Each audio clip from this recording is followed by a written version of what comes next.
मानव संसाधन विकास मंत्रालय MHRD का नाम बदलकर शिक्षा मंत्रालय किया जाएगा।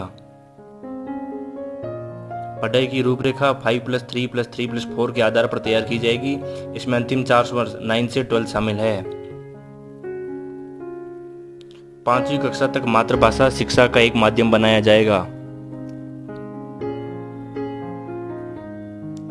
देश में उच्च शिक्षा के लिए एक ही रेगुलेटर होगा। इसमें अप्रूवल और वित्त के लिए अलग अलग वर्टिकल होंगे। वह regulator online self disclosure based transparent system पर काम करेगा।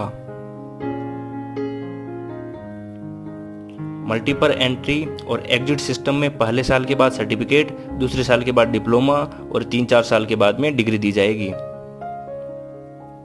इस नीति की सबसे बड़ी विशेषता यह है कि यह स्कूली शिक्षा, उच्च शिक्षा और के साथ साथ कृषि, कानूनी और चिकित्सा शिक्षा तथा तकनीकी शिक्षा जैसी व्यावसायिक शिक्षाओं को भी शामिल है।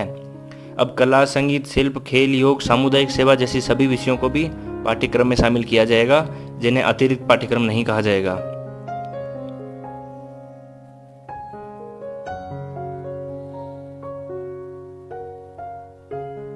बोर्ड परीक्षाएं मॉड्यूलर रूप में हो सकती है।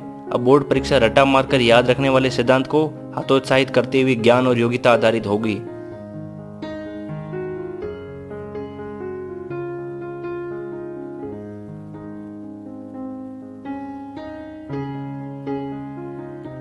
रेमेडियल शिक्षण को मुख्य धारा में शामिल करने जैसे सुझाव दिए गए हैं। इसके तहत 10 सालों की परियोजना का प्रस्ताव किया गया है। इसमें स्थानीय महिलाओं व स्वयंसेवकों की भागीदारी हासिल करने की बात कही गई है।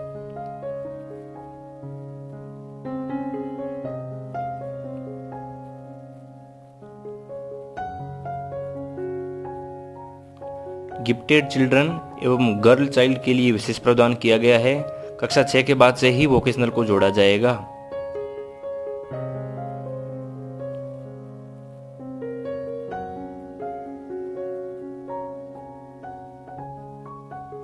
नई नेशनल करिकुलम फ्रेमवर्क तैयार किया जाएगा, जिसमें ECE, स्कूल, टीचर्स और एडल्ट एजुकेशन को जोड़ा जाएगा। बोर्ड एग्जाम को भी भाग में बांटकर करवाया जाएगा।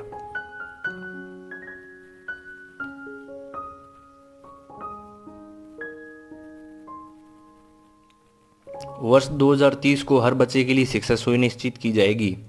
विद्यालय शिक्षा के निकलने के बाद हर बच्चे के पास कम से कम लाइफ स्किल होगी, जिससे वो जिस क्षेत्र में काम शुरू करना चाहेगा कर सकेगा।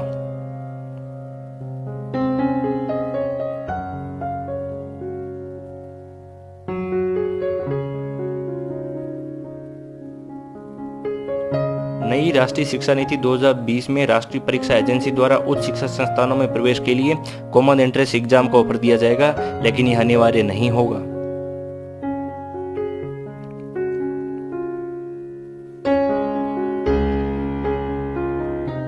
पाठ्यक्रम में भारतीय ज्ञान पद्धतियों को शामिल करने, राष्ट्रीय शिक्षा आयोग का गठन करने और प्राइवेट स्कूलों को मनमाने तरीके से फीस बढ़ाने से रोकने की सिफारिश भी की गई है।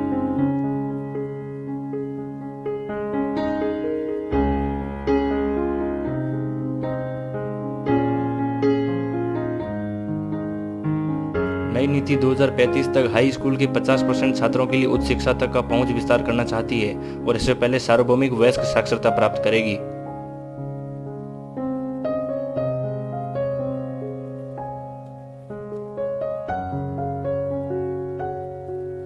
मंत्रिमंडल ने तय किया है कि GDP का लगभग 6% तक शिक्षा पर सार्वजनिक खर्च बढ़ाया जाएगा, जो पहले 4.43% है।